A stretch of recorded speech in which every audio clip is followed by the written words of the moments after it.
तामीर मस्जिद बहुत ज़रूरी है। मस्जिद की तामीर हमारे लिए यकीनन ज़रूरी है, लेकिन उससे पहले बिफोर कंस्ट्रक्शन ऑफ द मस्जिद की तामीर से पहले खुद का नमाजी होना ज़रूरी है। ईमान लाने के बाद सबसे पहले जो जिम्मेदारी आयद होती है एक मुसलमान पर, वो ये कि वो मुसलमान पाँचों वक्त की नमाज की पाबंदी करेगा। यह हम नहीं कह रहे हैं, यह अल्लाह का कुरान कहता है। अकीमुस्सलाह, क़याम नमाज कायम करो। नमाज पढ़ने के लिए नहीं कहा, नमाज कायम करने के लिए कहा। यानी खुद भी नमाज पढ़ो, पाबंदी से पढ़ो, और अपने परिवार के लोगों को नमाज का आर्डर करो। नमाज पढ़िए, खुद भी पाबंद रहिए।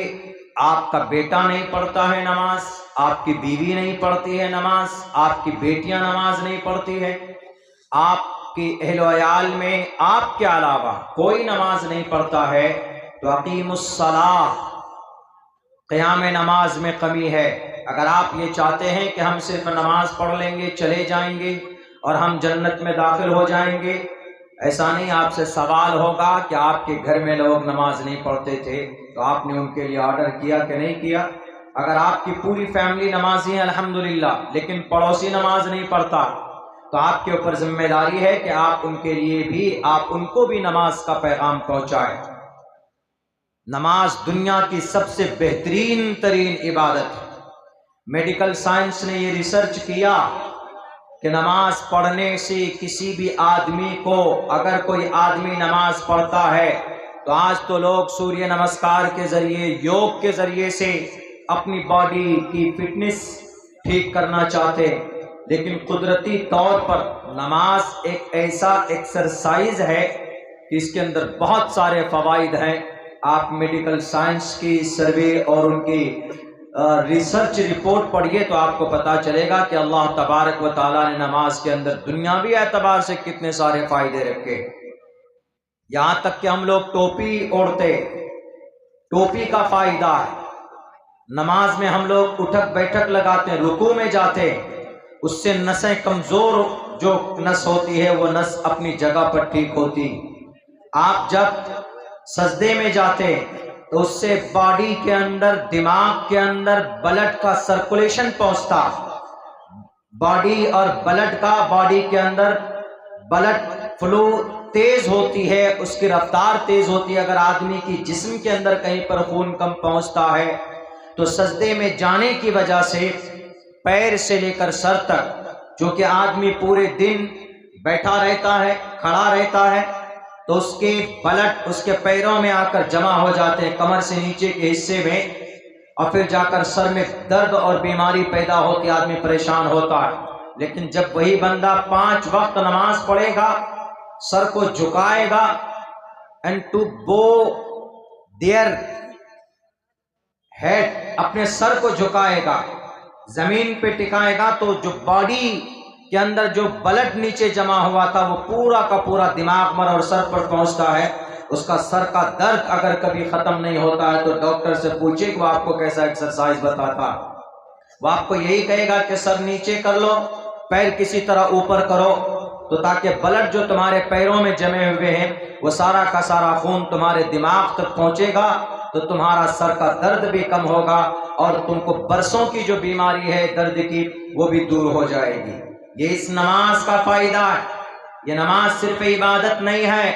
हम लोग तो अल्हम्दुलिल्लाह इबादत समझ कर करते, जो लोग नमाज नहीं पढ़ते हैं उनके लिए तो खैर बड़ी वईद है, खतरनाक वईद है।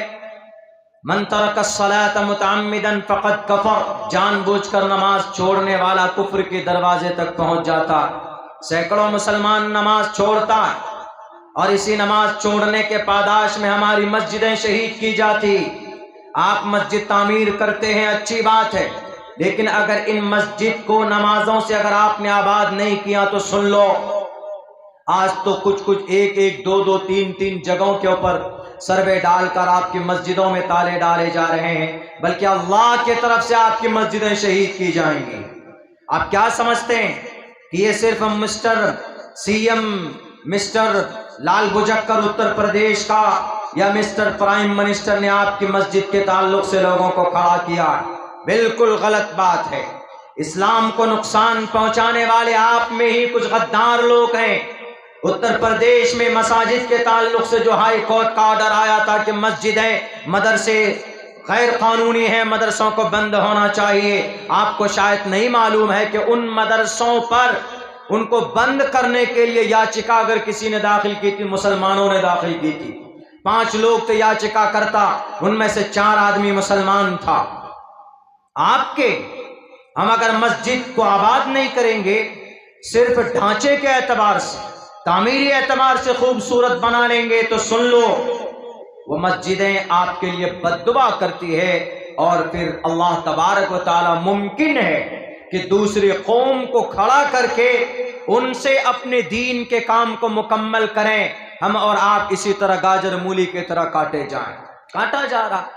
जब बैतुल्लाह शरीफ के ऊपर उसका ढांचा बनाकर डांस करवाया गया, बैतुल्लाह काबतुल्लाह पूरी दुनिया के अंदर सबसे ज्यादा पवित्र तरीन जगह अगर कोई है तो काबतुल्लाह है, उससे ज्यादा मोहतरम जगह कोई नहीं है, जिसे हम लोग काबा बोलते हैं।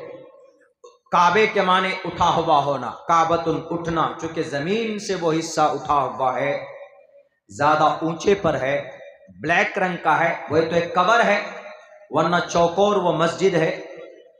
और उसी मस्जिद के ऊपर 7वें आसमान पर बैत मामूर है, जहां पर 70,000 फरिश्ते डेली इबादत करते हैं। एक दिन जिसका नंबर आता है बाकी फरिश्तों का नंबर नहीं आता, उसी को कहा गया है बैतुल्लाह, मस्जिद हराम उसके इर्द गिर्द को कहा गया है, और उस शहर का नाम शहर मक्का। उसी पवित्र तरीन, उससे मुबारक जगह कौन सी हो सकती? यही वो मक्का है, यही वो शहर मक्का है जिसके बारे में संस्कृत में शंबल गराम शंबल गराम, इसी लफ्ज संभल को लेकर, शंभल को लेकर मुरादाबाद वाला उत्तर प्रदेश के संभल में झगड़ा है कि मंत्र में कहा गया है कि अंतिम जमाने में अंतिम अवतार संभल नामी जगह में आएगा। और ये संभल तो भारत के अंदर एक ही है, वो मुरादाबाद में है। और जिस मुरादाबाद में ये संभल है, उस संभल शहर में कोई बहुत बड़ा भव्य मंदिर नहीं है, तो कल की अवतार अवतरित कहां होंगे, अवतार कहां लेंगे, कहां पर जन्मेंगे वो? तो इसलिए उन्होंने यही कोशिश की कि ये जो मंदिर, ये जो मस्जिद है आलीशान, इस मस्जिद पर कब्जा करो और इस मस्जिद को शहीद कर कर तोड़कर इसके ऊपर हम अंतिम अवतार की जगह हमवार करेंगे, उनके लिए मंदिर बनाएंगे। इसी लफ्ज को लेकर यह झगड़ा है। हालांकि ये लफ्ज शंबल गराम शहर मक्का के लिए बोला गया। शंबल गराम गुख्य सबराहमणय सगहा तमन भवने विष्णु यशा कल की प्रादुर्भविष्यति।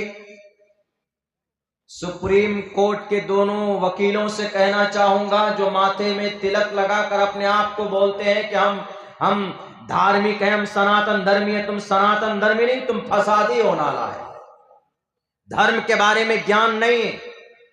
ये लफ्ज संभल की वजह से तुम्हारे पेट में दर्द हुए कि वहां पर मस्जिद क्यों है। इसीलिए तालीम जरूरी, तालीमी बेदारी मुसलमानों आपके लिए भी जरूरी है, सनातन धर्मी के लिए भी जरूरी, हिंदू भाइयों के लिए।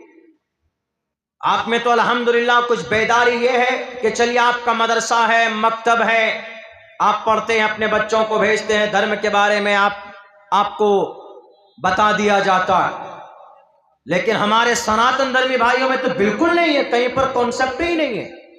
हमारे बच्चे स्टेज पर बैठे हुए, आपके इस जलसे में भी आए, आसपास में देखिए मदरसा है, यहीं पर डगरवा में मदरसा है, कस्बा में मदरसा है, जलालगढ़ में मदरसा है, लाइन बाजार पूर्णिया में मदरसा है। हर जगह पर क्या पढ़ाया जाता? कुरान पढ़ाया जाता। नूरानी कायदा से शुरू होती है बात, हम के पारे में जाते हैं, बच्चा नाजरा पढ़ता है, फिर कुरान को याद करता है। बहुत से बच्चे हिफ्ज में दिमाग नहीं चलता है तो अरबी में जाता है, फारसी पढ़ता है, अरबी अव्वल पढ़ता है, दोम सोम चारुम पंजुम शशुम अक्तुम दौरे में जाता है। उसके बाद तकमील अदब करता है, तकमील इफ्ता करता है, तखस्सुस फिल अदब करता है, तखस्सुस फिल हदीस करता है, तकमील तफसीर करता, सारी चीजें पढ़ाई जाती।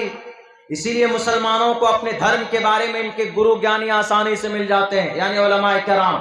हिंदू धर्म में कहीं नहीं देखेंगे आप, पूरी पूर्णिया के अंदर में आप छानबीन कर लीजिए, आपको कहीं पर भी एक रामायण पढ़ाने वाला कोई पाठशाला नहीं मिलेगा, आपको एक गीता पढ़ाने वाला कोई गुरु नहीं मिलेगा, आपको कहीं पर भी कोई अपने धार्मिक बातों को समझाने के लिए कोई इदारा नहीं है उनका। बस जो बातें कह दी गई पूर्वज से पुरखों से चली आ रही है, बस उसी को पकड़ लेंगे, लेकर बैठ जाएंगे, उसके बाद चलो कार्रवाई शुरू करो। अब बड़ा अफसोस होता है, 5 लाख केस उत्तर प्रदेश के हाई कोर्ट के अंदर में पेंडिंग है। उन केस के ऊपर सुनवाई के लिए इनके पास टाइम नहीं है। 2 घंटे में मस्जिद की क्या बात आई, 2 घंटे में ऑर्डर नाफिज हो जाता है, सर्वे कमीशन बन जाती है और रिपोर्ट सबमिट हो जाती है, और उसके बाद हमेशा के लिए झगड़ा खड़ा कर दिया जाता। देना जवाब मरने के बाद। कल महापढ़ ईश्वर के सामने जिसमें कहा गया हिंसा सत्यम करो दस्तयागा शांतिर पैशुनम दया बुलेश्वर लूप तव मेरे चापता। जुल्म नहीं होना चाहिए इस धरती पर, चारों तरफ जुल्म हो रहा। सत्यम सच बोलो। जब इस देश का मुखिया ही झूठा है, इस देश का प्रधान ही झूठा है, इस देश के सबसे बड़े बड़े 2 ओहदे पर फाइज होने वाले झूठ बोलते हैं, लोगों से फ्रॉड करते हैं और कहते हैं कि हमने सिर्फ लोगों को लुभाने के लिए ऐसा बोला था। कहना श्री कृष्ण जी को जब महापल्ले में बंदर की तरह डंडा पड़ेगा ना, उस वक्त कहना कृष्ण जी गलती हो गई। मेरे भाइयों, ये सारी चीजें तालीम से वास्ता, तालीम से की रोशनी में इन मसाइल को हल किया जा सकता है। इसीलिए मैं कहता हूं कि भाई जो गलतफहमी है लफ्ज संभल के ताल्लुक से, जमीन और आसमान का फर्क है, थोड़ा व्याख्या करता हूं। जो संभल है ये छोटी सीन से है, संभल मुरादाबाद वाला संभल, वो संभल का मतलब अलग है। और जो मंत्र में संभल है जिसकी वजह से झगड़ा है, वो शय से संभल है, शाह शाह SH शाह। शंभले विष्णु यशचो शंभल गराम गुख्यस बराहमणयस गहातमण भवन विष्णु यशस कल की प्रादुर्भविष्यति। वो तो इसलिए लड़ रहे हैं कि अंतिम जमाने में एक अवतार आने वाला है, इसलिए कि 4 जमाने हिंदू धर्म में होते हैं, सतयुग, त्रेतायुग, द्वापर युग, कलयुग। सतयुग 16 लाख साल का होता है, त्रेतायुग 12 लाख साल का होता है, त्रेतायुग 8 लाख साल का होता है, द्वापर युग 8 लाख साल का होता है, कलयुग ये कलयुग है, अंतिम जमाना 4 लाख साल का होगा। ये युग शुरू हुए 5000 साल हो गए, ये 4 लाख साल और चलेगा, समझिए 4.5 लाख साल का होता है। इस अंतिम कल की अवतार कल युग में 95% बुराई होगी, 5% अच्छाई होगी। तो इन बुराई के खात्मे के लिए अंतिम अवतार आएंगे। 7 अवतार अभी तक आए हैं, जिनमें से 14 अवतार आएंगे। 7 अवतार आ चुके हैं, इनमें से 14 अवतार, लास्ट 14वां जो अवतार है अंतिम अवतार, उसके बाद में कोई अवतार, यानी जैसे हमारा अकीदा नबी का है कि हमारे नबी आखिरी नबी हैं, 1,24,000 तकरीबन अंबिया किराम आए, उनमें से लास्ट नबी हमारे नबी मोहम्मद रसूलुल्लाह सल्लल्लाहु अलैहि वसल्लम। इनको कुरान की लैंग्वेज में खातिमुन नबिय्यीन कहा गया। मा काना मुहम्मदुन अबा अहदिम मिन रिजालिकुम वलाकिन रसूलुल्लाह व खातमुन नबिय्यीन। अब कोई नबी नहीं आने वाला। नबी क्यों आता था? अल्लाह के पैगाम को पहुंचाने के लिए। और नबी कोई आसमान से नहीं आता था, बल्कि हमारे और आपके बच्चों में से रब उनको मुंतखब करता था, आसमान से नहीं आता था। हिंदू धर्म में अकीदा अलग है। हिंदू धर्म में अकीदा यह है कि अवतार इंसान में नहीं होता, बल्कि जो अवतार होता है वो इंसानी रूप धारण करके जो खुदा है, वो खुदा देखता है कि पूर्णिया के अंदर बहुत करप्शन है, लाइन बाजार में डॉक्टर लोग बहुत ज्यादा घूस खा रहे हैं, बहुत ज्यादा वहां पर चेकअप में पैसे लिए जाते हैं, नाजायज पैसे लिए जाते हैं। गरीब अगर कोई 10,000 रुपए लेके आता है तो सब खत्म हो जाता। चलो वहां के करप्शन को मिटाएंगे। तो इस करप्शन को मिटाने के लिए डॉक्टर ही की शक्ल में वो अवतार अवतीर्ण लेगा, आसमान से जमीन पर आएगा और फिर यहां पर रहकर उस बुराई का खात्मा करके फिर वो चला जाता, फिर वो दूसरी जगह पर चला जाता जहां उसकी जरूरत होती। इसी को गीता में कहा गया है, यदा यदा ही धर्मस्य ग्लानिर्भवति भारताभ्युत्थानम धर्मस्य तदात्मानं सृजाम्यहम्। जब जब कहीं पर अच्छाई खत्म होती है, उस अच्छाई को बचाने के लिए, उसकी रक्षा के लिए, उसके प्रोटेक्शन के लिए आता है कौन? ईश्वर आता है। बहरकैफ तो वही अकीदा हिंदू भाइयों में है कि अंतिम जमाने में जो अवतार आएगा उसकी आने की जगह शंबल होगी और उस शंबल के अंदर में वो अवतार लेंगे और फिर यहां से फिर अच्छाई का काम करेंगे। तो इस मंत्र के आधार पर उन लोगों को गलतफहमी ये हो गई कि ये मंत्र शंबल कराम, ये मुरादाबाद वाला शंबल। इसीलिए यहां पर जरूरी है उन लोगों को ज्ञान प्राप्त करना। अगर ज्ञानी नहीं है तो उसके ऊपर बात करना। इस लफ्ज के ऊपर तहकीक शायद हुई नहीं है।